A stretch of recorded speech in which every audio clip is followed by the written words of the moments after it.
Well, welcome back. Today is May 25th, 2021. Yes. And this is the May garden tour. I'm going to throw in some tips of some of the things I've learned. So, if you saw last month, you notice the lettuce there has grown up quite a bit. It's starting to bolt.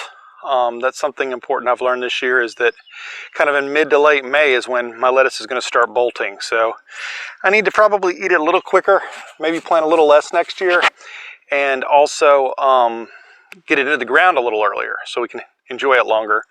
The good news is I'm not letting it go to waste. Any bolted is either going to the chickens, going to our guinea pigs, or going to the compost pile, and that's important. Don't throw anything away. Make sure you can use everything.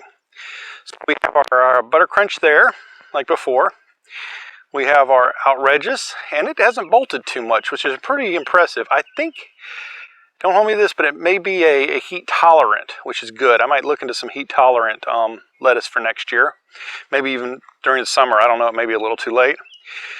Then we have our, I have to put it in the comments again, Horseradish Bed or something like that. I can never pronounce it, but that one bolts pretty darn quick. Then we've got our garlic.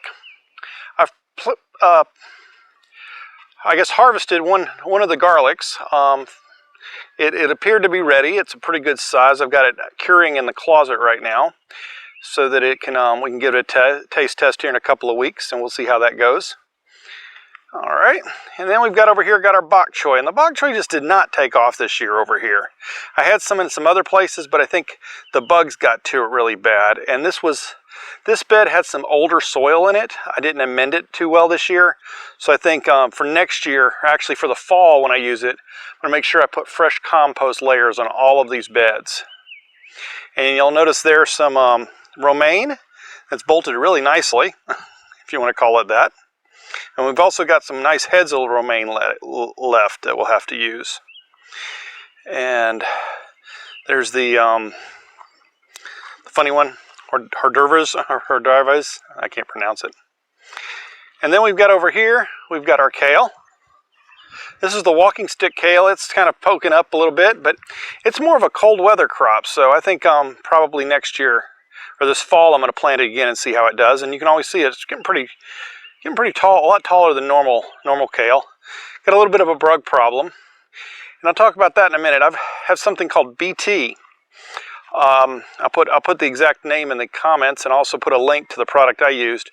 But I had some problems with my broccoli. They decimated my broccoli leaves, and so I sprayed everything with it, and it wiped them out. It wiped out the little caterpillars and stuff that were getting my broccoli.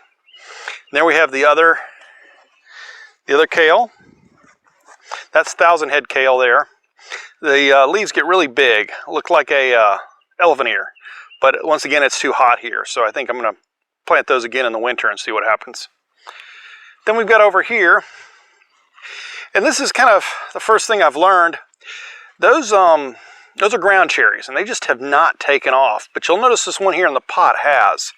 And I think that's a combination there of bad light early on, and the roots got a little bound. I planted almost everything in my garden was planted via soil blocks, at least the first round.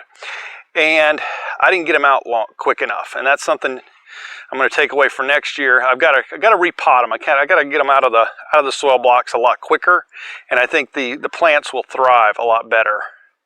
And then we've got some spearmint there. And we've also got some spearmint there. I have to hand water these. I haven't had time to get them plugged in with the irrigation. Then we've got some tomatoes. And boy, those really need some help here. We're in the middle of a drought.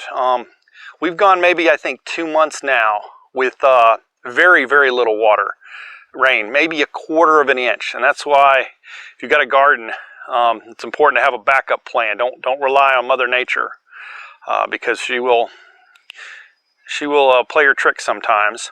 And luckily I've got the irrigation in. I've had to go, I was going every other day. I've had to go every day now. It was just, everything was getting a little too parched. And like I said, I'm going to need to water these. I'm going to water them tonight so that I don't burn the leaves. And then we've got our broccoli. And as you can see, the leaves were decimated, but they still put out some pretty good heads. I'm going to try to harvest some of those probably tonight, and we'll have them with dinner. And then some of them have bolted too. So I'm really looking forward to planting these this winter. And also, once again, a takeaway on this, I've got to get them in the ground earlier here. I waited until probably the mid to late March, and I planted the seeds in probably mid-February. Broccoli being a frost-tolerant plant, I could have probably put these in the ground in January, and I'd had some really nice heads. But this is a whole lot better than the first time I tried to do broccoli. I barely got anything out of them. And then over here, now these carrots and this lettuce was planted from seed, and I planted them before I put in the irrigation, so they weren't laid out for the irrigation. So I think the carrots are kind of struggling a little bit there, because I try to get them as much water as I can, but they're just not don't look too good. But that being said, they are starting to produce. And then we've got our broccoli. We got our lettuce, and this is bolting too, and this is butter crunch here. So it's hot. Today it was, I believe, 93 or 94. I guess the only benefit of it being so dry for so long is we normally, on a day like today, our humidity would probably be in the 60 or 70% range. And I want to say, I don't know for sure, but I know the last couple of days we had some 30s and some 40s with humidity, and that is extremely low for us. We barely see those in the winter sometimes. So liking the humidity, not liking the fact we're not getting any rain. Alrighty, now we've got our peppers, and I'm a little concerned about these two because, as you notice, they're kind of small. It's my first year really having the peppers take off, and I'm wondering if too, once again, not getting them transplanted, not getting them out of the soil box quicker. I probably need to plant these a little later in the blocks because I just could not get them outside. However, I'm really hoping to get my greenhouse done this fall, and if I do, I'll be able to move them to the greenhouse from the soil blocks. So that'll give them enough protection from the frost, because like for instance this year, our normal frost date, last frost date is around the 21st of, the 15th of March. 15th of March, I think? 15th or 27th of March, I can't remember which right offhand. But we had one about mid-April, and I had to go around and protect some stuff. So just something to think about there. Now this first row here are bell peppers, and if you look, we got a little itty bitty baby bell pepper right there. And being my first year, I don't know if it's normal for them to be that small, on the bushes that small. Maybe somebody can put me a comment there. And then we also have a couple of little guys right there. And then this next row is a Chinese pepper. It's kind of cool. During its life, it goes through a stages of 5 colors. It starts with purple, and you can see we've got lots of beautiful purple ones in there. And those will change color, and I believe that when they go yellow, they're ready. And they're just really pretty. And then over here, we got the jalapenos. I love jalapenos. I love anything hot. So these are actually doing quite nice. I'm pretty impressed with these so far. And let's see if we have another one over here somewhere. You got a little baby one down there. And we got some floating around in there. Now, I've been pretty lucky with the bees. So the pollination, I think, is going pretty good. I've seen quite a bit of carpenter bees, I believe, floating around here. All right, so now over here we've got marigolds, first row, and those are supposed to be great for keeping away the undesirable insects out of your garden. So be sure to plant some of those around, and check out some companion planting to make sure you plant them in the right place, because I'm going to talk about a mistake I made in a little while about that.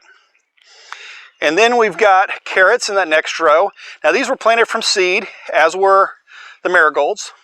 And I planted these carrots not too long ago, so they're still kind of in their infancy. And then the next row we have is bush beans, and those are looking really nice.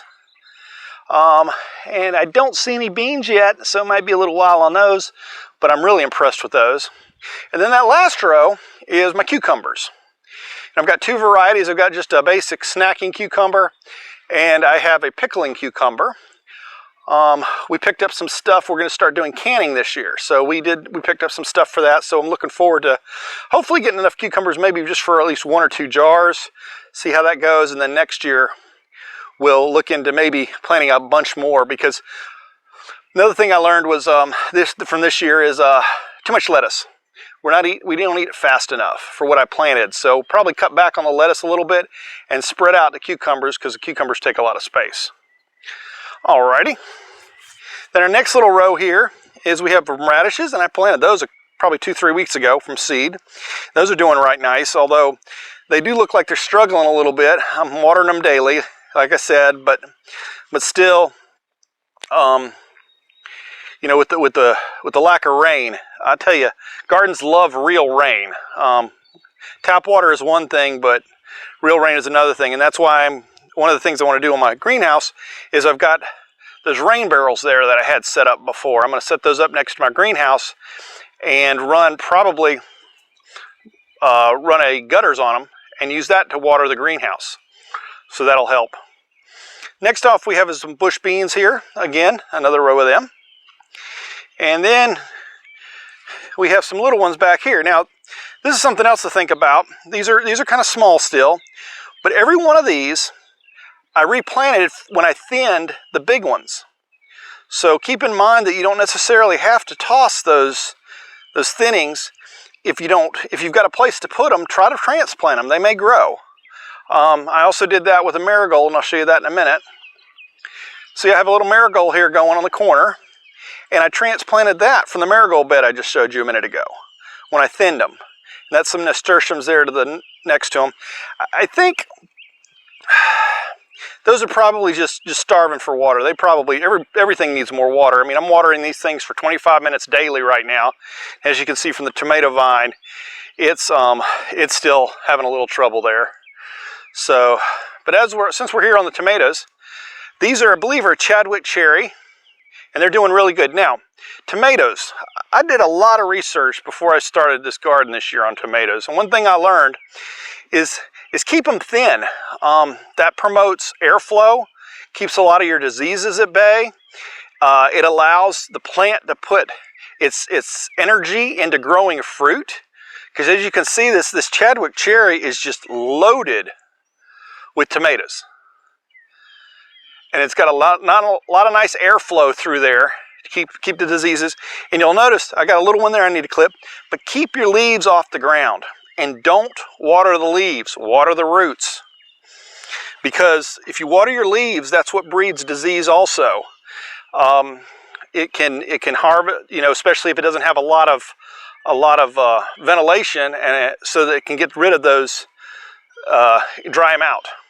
And then this next one, and I'm not sure which one this is because I've got them kind of confused. And look at that beautiful bundle of tomatoes. I believe those are called mortgage lifters. They get pretty big. They get about a pound or so a piece. And the name comes from when the gentleman who created them, he sold so many that he actually paid off the mortgage of his house. So that's where that name comes from. Now this next one here, I believe is also the mortgage lifters, and we've got some hanging there. And we're going to be canning some of these. And this is another thing I learned. I had planted about 10 Roma tomatoes when we started this, when I started these. The only problem was I didn't label them really well when I transplanted them, and I realized I had to transplant them, and I transplanted them in a hurry, this group here. And I gave some away to family because I just had too many for the space I had. And that was yet another lesson. You know, be careful with what you transplant because, you know, you got to have a place to put it.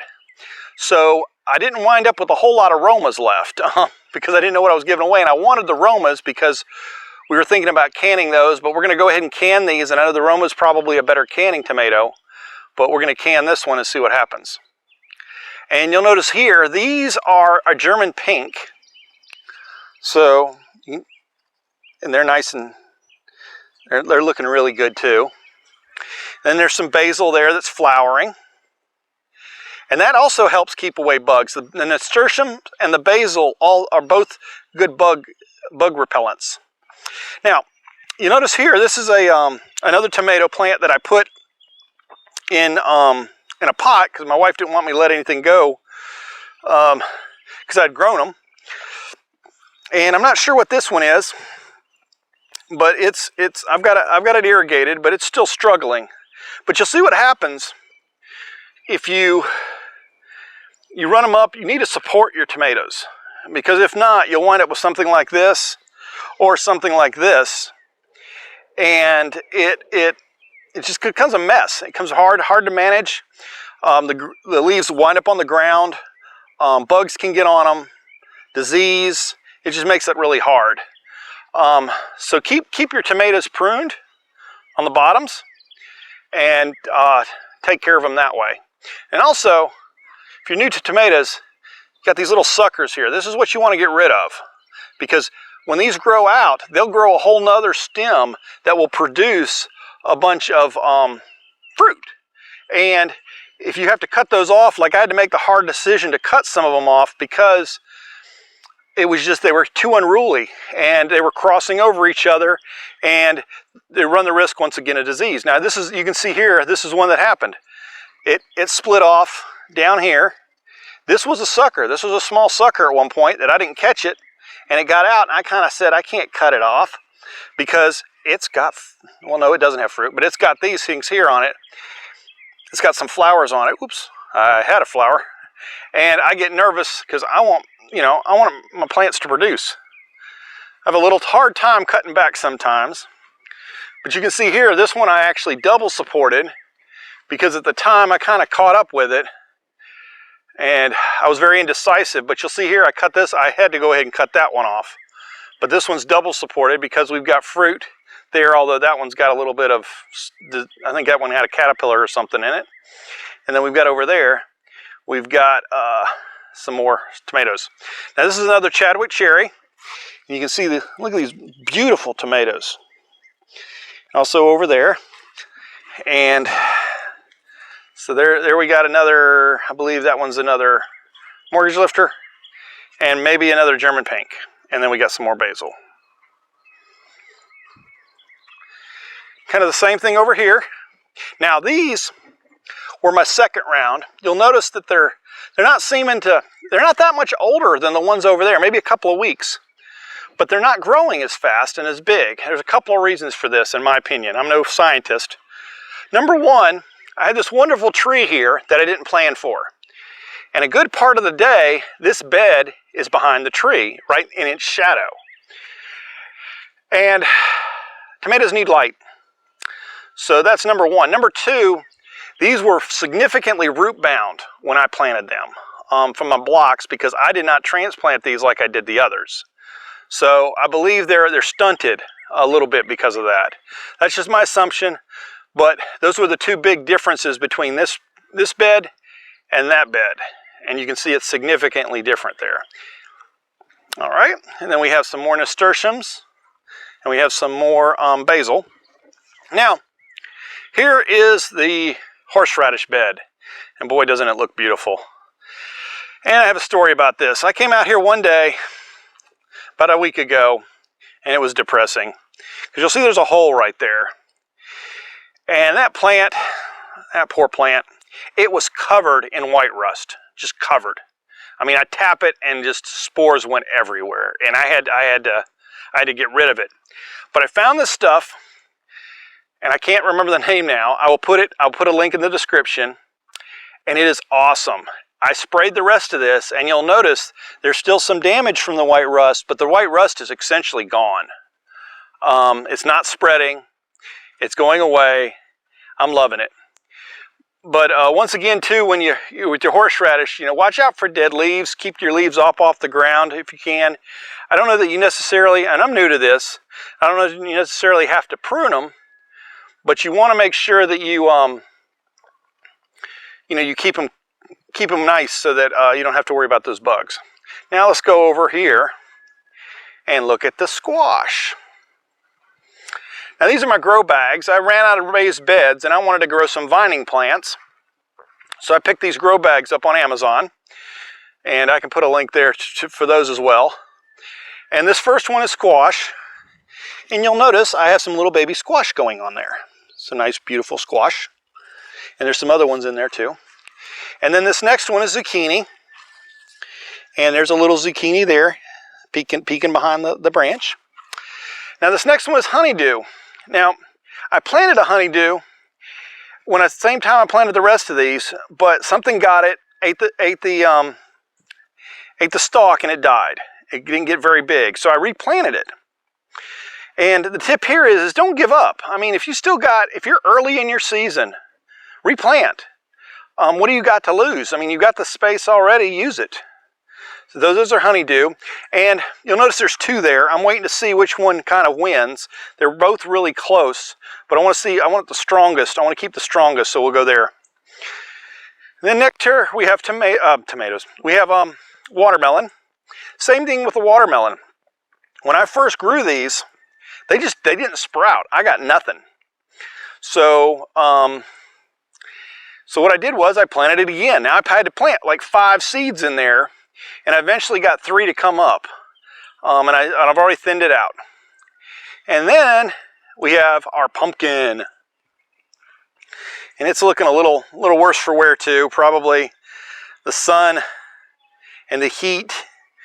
And I may have to start watering these twice a day if we don't get some rain soon, which we're not supposed to.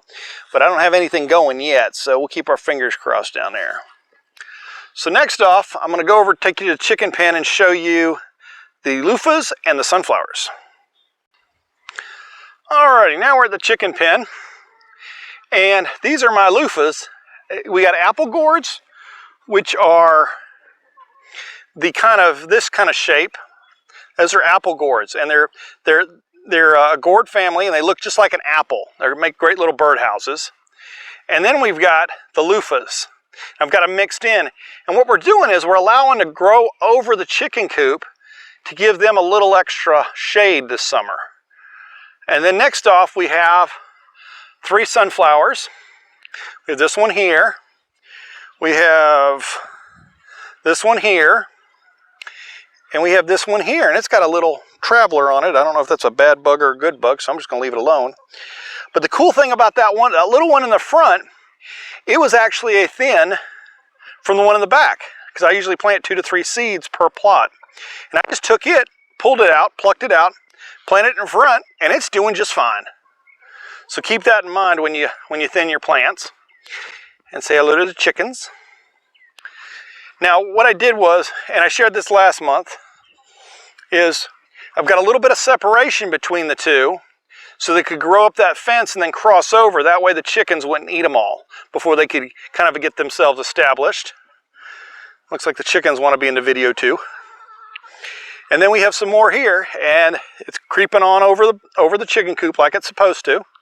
Now, for anyone who's not familiar, gourds, especially loofahs, take a very long time to grow. So I won't be harvesting these loofahs until, oh geez, I started them in middle of February with everything else in soil blocks, and I probably won't harvest them until sometime in November. So if you don't have a long growing season, you either need to get them a really good start inside or in a greenhouse, or you got to get creative. And then we've got some sunflowers over here. Now, you'll notice this one isn't near as full as the other one. And I don't know, you may wonder why, you may not wonder why, but at the end of the day, I'm sure it comes down to sunlight. Because these get the same amount of water, the soil came from the same place, it was a soil and compost mix. And this is on the east side of the yard, and as you'll notice, lots of high trees. So this doesn't get any sun until around 10-ish now in the summer. And then once it's overhead and it starts going over the other side, it no longer gets direct sunlight. So these will not flourish as nicely as these over here, which are almost taking over. Now, one thing I'm scared for, and this happened to me a couple years ago, even though I'm keeping these things watered, we get one good rainstorm, these things are just going to explode. So that's going to be an interesting day when it starts raining again. Well, that's all I've got to show you today. If you got any questions, please leave them in the comments. And we'll be back next month to show you how we're doing. Have a wonderful day. If you liked the video, be sure to like it, subscribe, and comment and share with your friends, please, if you like them. It helps get it out there, and I'd love to bring you more content. Have a great day.